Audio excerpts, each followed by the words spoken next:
Yeah, what's up, guys? John, I'm back. Fucking popping a quarter of a 100 milligram perk right now. Just got breakfast from Taco Bell.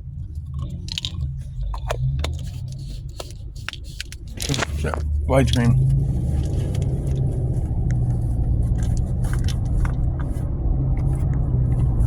That was good. I love this flavor. The watermelon.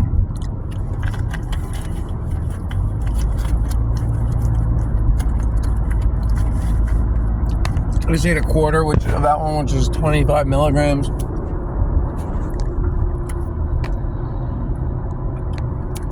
I'm up to 50 milligrams so far today, but I've been up since 5 a.m. It's 9:35. And I've taken 2 quarters so far. This is the second one. Now I'm up to 50 milligrams today so far. Anyway, I got a couple new upcoming reviews for you guys coming up. Some different products other than Dozo. I got 2 completely new products that I have not tried before. They're on the way, so as soon as I get the package, look out for those reviews coming. I'll actually say what I'm getting right now. I'm getting Kratom Culture Black Diamond 81 milligram tablets, and I'm also getting a 7.0 syrup called Straight Heat. It's another one of those like lean mimic products or whatever. So I'm gonna review both of those when I get them. But today, I thought I'd just come with a little discussion video about a topic I'd like to talk about. And it's a topic that stirs a lot of controversy, and it's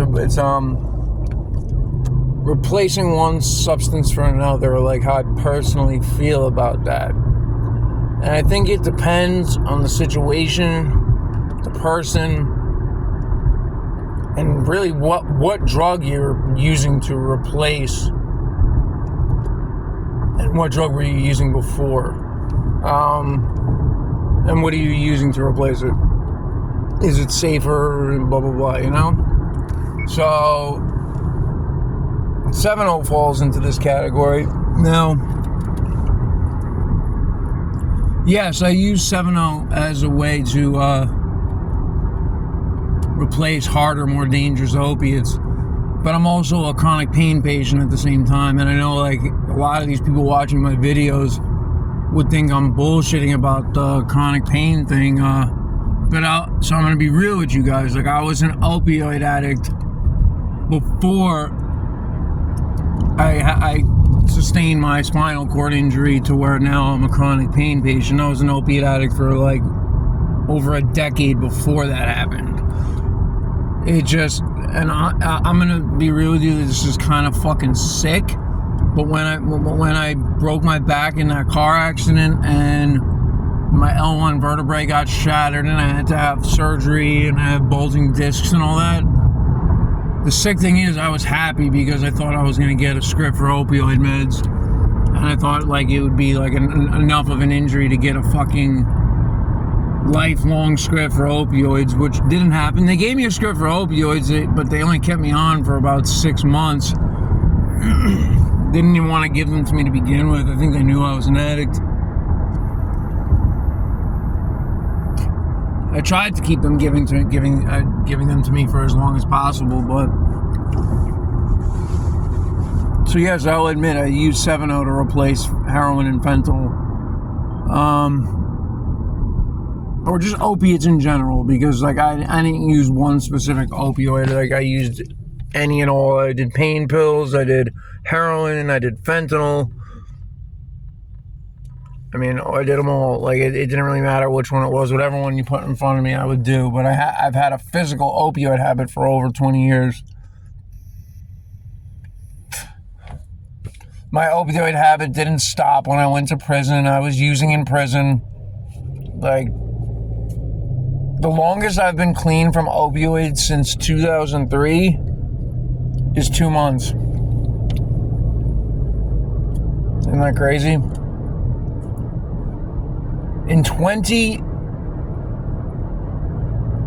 22, 23 years, the longest I've been off an opioid is 2 months. And that was the only time I've actually gotten through the withdrawal since 2003. So, yeah. Anyway, now I don't see a problem with replacing one drug for another.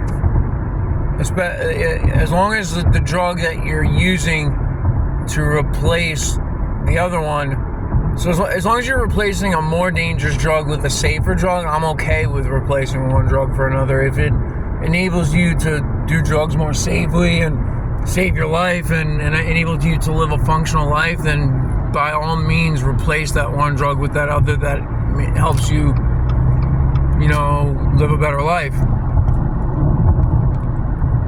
Being clean isn't the fucking, most fucking important thing in the world.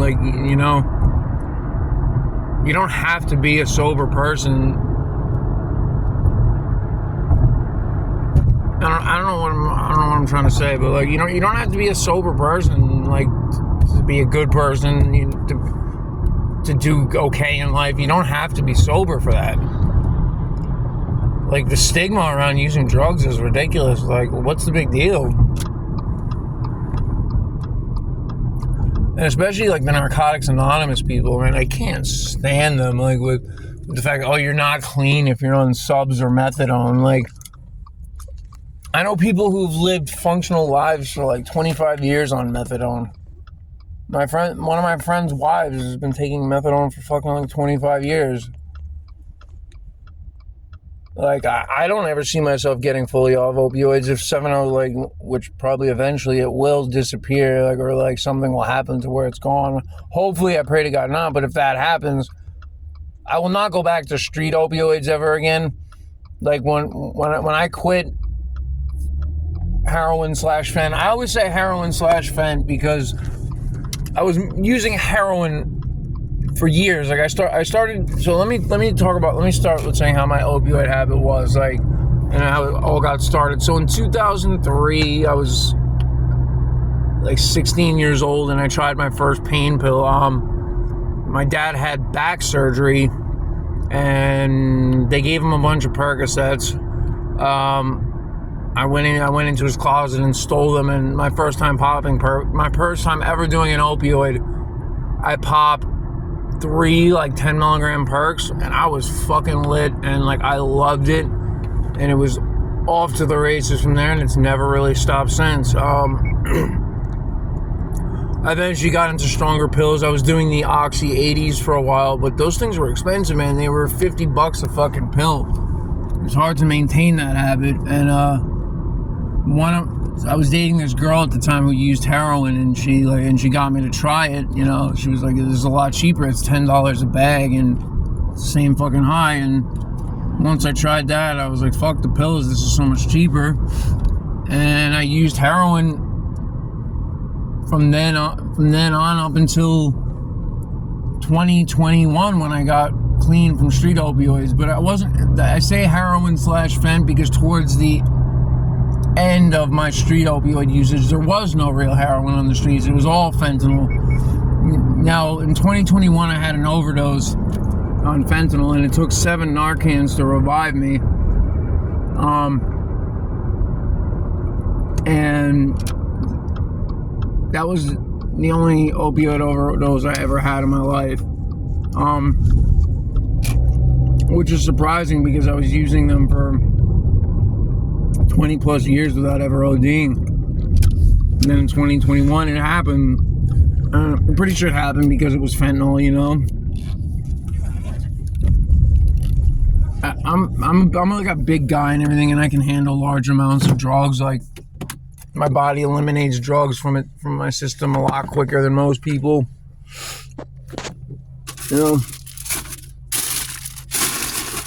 Anyway. So yeah, I used heroin for years, and then it turned to fentanyl, and then I OD'd. And then I started taking regular kratom. Again, but like throughout the years, I had experimented with kratom here and there. I always liked it. But when I made the decision to get off heroin and fent, I started taking the OPMS kratom extracts.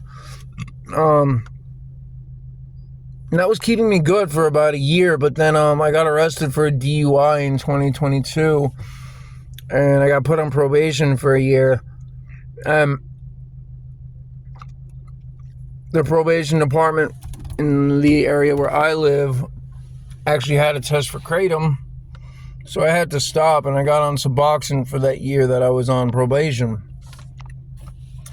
Then when I got off probation, I made an attempt to get off opioids again. I started tapering off my Suboxone, and I got down to like a little sliver of a 2 milligram strip, but I could not let that fucking little piece go, man. I would withdraw within like 3 days of not taking one. And then so I tried to push through the withdrawals. Like I made it 2 weeks, and I was still fucking suffering.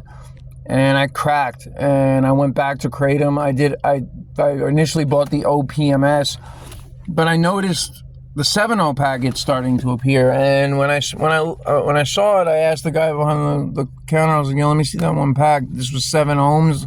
Like I think that's the original company. And when I saw it said pure 7-hydroxymetragenine, I knew exactly what the fuck it was. I have a knowledge of chemistry, and honestly, I'd been waiting for them to come out with the synthetic version of kratom for years. So I immediately jumped for it, and I've been on 7.0 ever since. And honestly, it keeps me off of street opioids. I haven't touched anything besides Suboxone, kratom, or 7.0 opiate-wise since 2021. So no street opioids, no pain pills, just Suboxone, kratom, 7.0. Kratom and 7.0, you could like lump them together, I guess. So Suboxone and kratom is all I've been using since 2021 opiate-wise. And it keeps me off the harder opiates. In this situation, I don't think taking 7.0 in replacement of what I was doing before is a bad thing. It's keeping me alive. I can't die on the 7.0. I will die.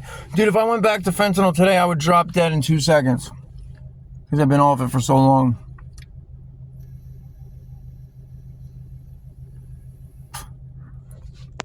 Feeling nice from that half of my quarter perk right now.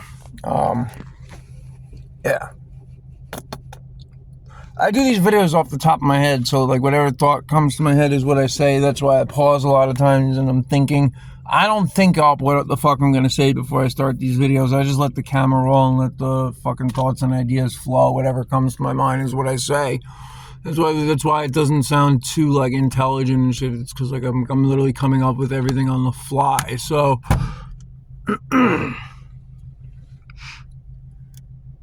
so like I said, like bottom line is like I feel like replacing one drug for another isn't a bad thing as long as you're replacing a more dangerous drug with a safer drug. That should be the key. It should be harm reduction. Replacing one drug for another can be harm reduction, and for the NA people to say that you're not clean if you're on Suboxone or methadone, fuck you. Fuck you people.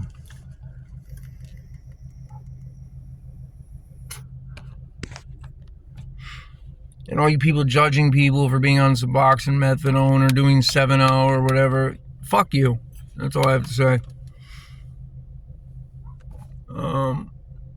Yeah. So that's my opinion on replacing one drug for another. I think it's a good thing, and if you're doing it to replace a more dangerous drug for a safer drug. Anyone who has a differing opinion, you know what, you're entitled to your opinion.